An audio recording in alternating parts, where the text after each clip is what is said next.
Hi, I'm Pastor Kim Sterner from Lord of Life Lutheran Church in Sun City West, Arizona, and this is session 2 of the Gospel of John, the 7 I Am sayings. I'd like to thank those of you who watched session 1, those of you who struggled to find it and persevered, thank you, and thank you for the comments. I am always asking for comments and questions at my email, which is pastorkim@lolaz.org. And we'll do this study together, even though we're not physically together. We'll work it out in such a way that you can still get feedback from me, and I, more importantly, can get feedback from you. I want to thank our wonderful communication person, IT guy, Brendan. I'm now working with a microphone and extra lighting, which is very apropos for today's I am word, which is I am the light of the world. So if you see shadows or funny things, we just have extra lighting going on. So yes, we are moving up into the high-tech world of online Bible studies. So thank you for that, Brendan. All right, so today is session 2. It is the second I am saying found in John's Gospel. The first last week was chapter 6, verse 35, I am the bread of life. Today it is chapter 8, verse 12, I am the light of the world. And it's interesting that last week we had the sort of a continuational flow. He fed 5,000 people. There was a little trouble on the water, and then the people showed up again to maybe be fed some more. And then that's when he says, in essence, you need to move from physical food to spiritual food. I'm here to feed your faith. I am the bread of life. This word sort of pops up out of nowhere. The first 11 verses of the 8th chapter of John is the story of the adulterous woman. Now, that can be a Bible study in its own because those 11 verses are not part of the early manuscripts of John's Gospel. And that's why it needs to be its own Bible study, because I don't want to go into how do they know that. So if you take away those first 11 verses and just start out with Jesus, it says, and the next time he spoke, he says, I am the light of the world. What on earth is he making reference to? So I'm going to point you right away back to the first chapter in John's Gospel. We call this the prologue. It's an absolutely beautiful, poetic storytelling. There's no birthday, Christmas story of Jesus, but there is this beautiful prologue, which of course mirrors Genesis. The first 3 words in Genesis 1 and the first 3 words in John chapter 1, in the beginning. We are definitely making a connection to the Old Testament in John's Gospel. We talked about that last week.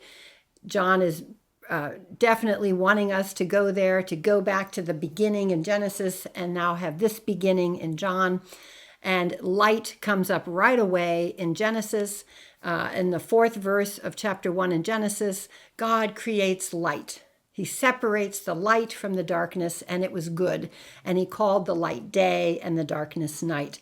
And then we jump to our prologue in chapter 1 of John's Gospel. And there it's in verse 5, where he says, I want to get this right. He says in verse 5, in him was life, and that life was the light of all people.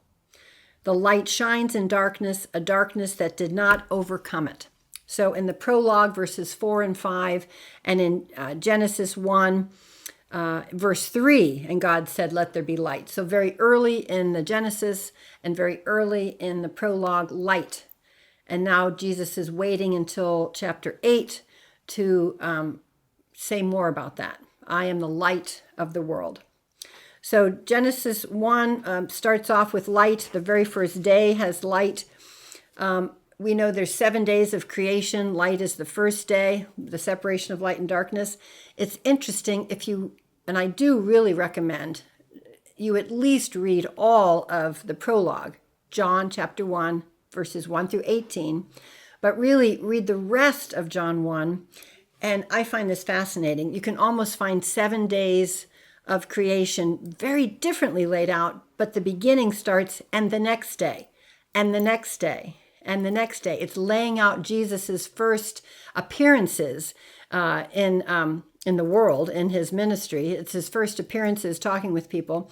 And on the worksheet that is part of session 2, I list those and the next days, but I'll just say them here too. John 1, verse 29, 1, verse 35, 1, verse 43.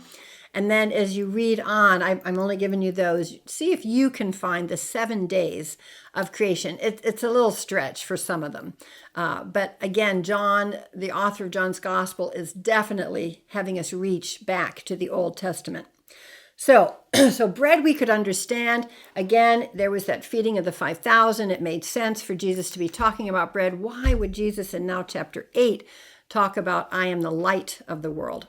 He had spent most of chapter 7 defending himself against the Pharisees, who are already trying to poke holes in his teachings and to lessen the effect of the miracles. They're called signs in John's Gospel.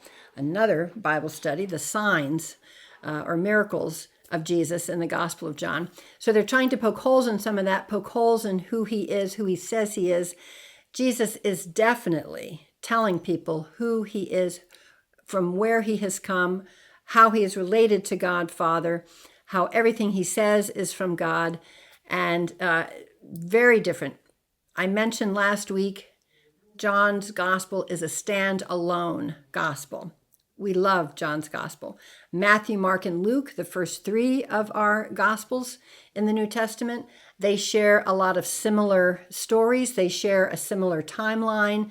Everything starts in the beginning, up north in Galilee, except, of course, the birth in Bethlehem in Luke's Gospel. But for the most part, everything happens in the north. It's not until he's ready to face his last week on earth that Matthew, Mark, and Luke have Jesus come down to Jerusalem and the temple.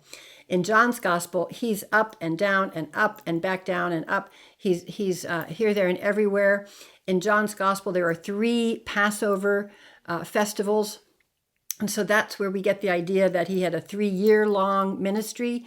In Matthew, Mark, and Luke, we just know of the one that becomes the Last Supper, that becomes our Holy Communion.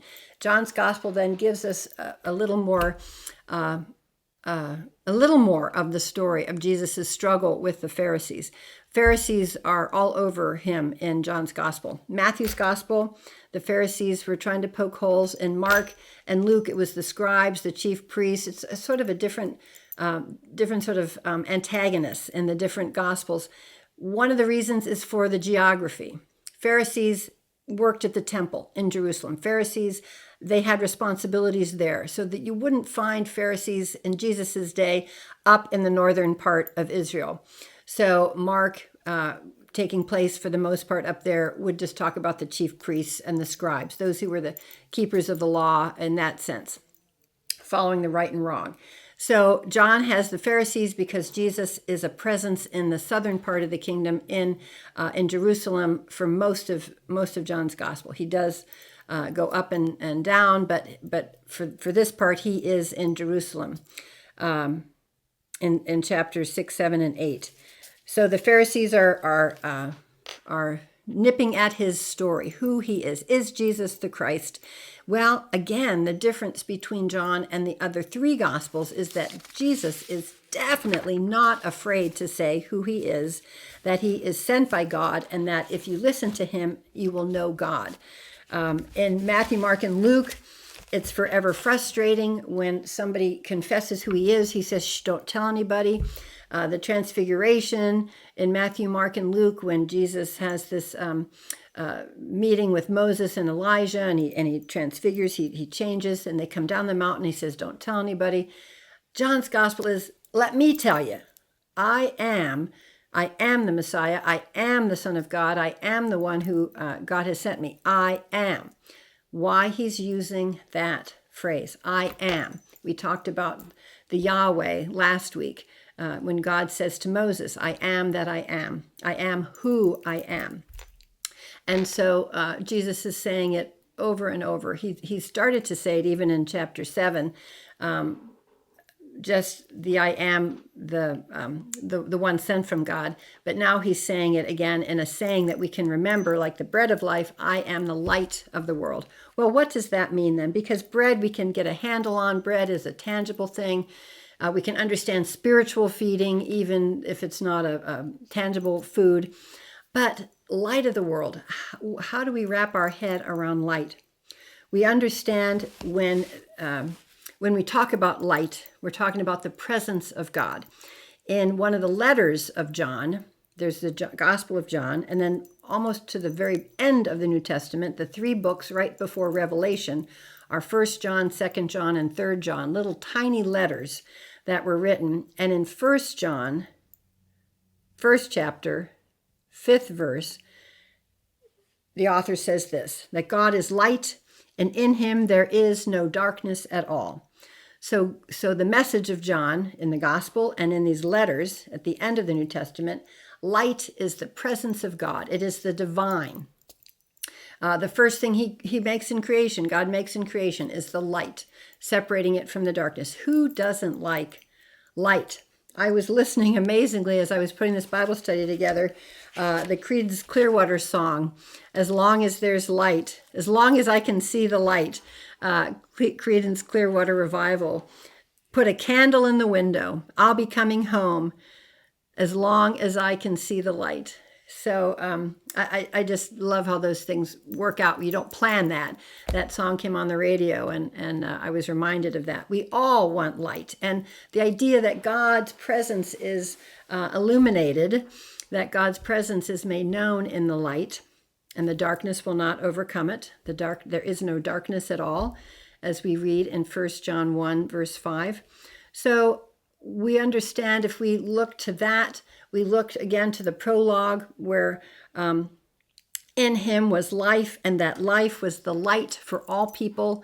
So we are equating I am the light of the world, meaning I am the presence of God in the world. Jesus is not shy about saying who he is, whose he is, what his message is, why he is here at all.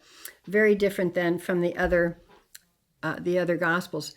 Jesus is ready to take on the establishment in this gospel, the Pharisees. I've mentioned that already. Different than Mark's gospel, different than Luke's gospel, but he's ready to take on these Pharisees and to say over and over again who he is and where he came from. And he pretty much just tells them, if you don't hear my word, you're living in sin and you will die.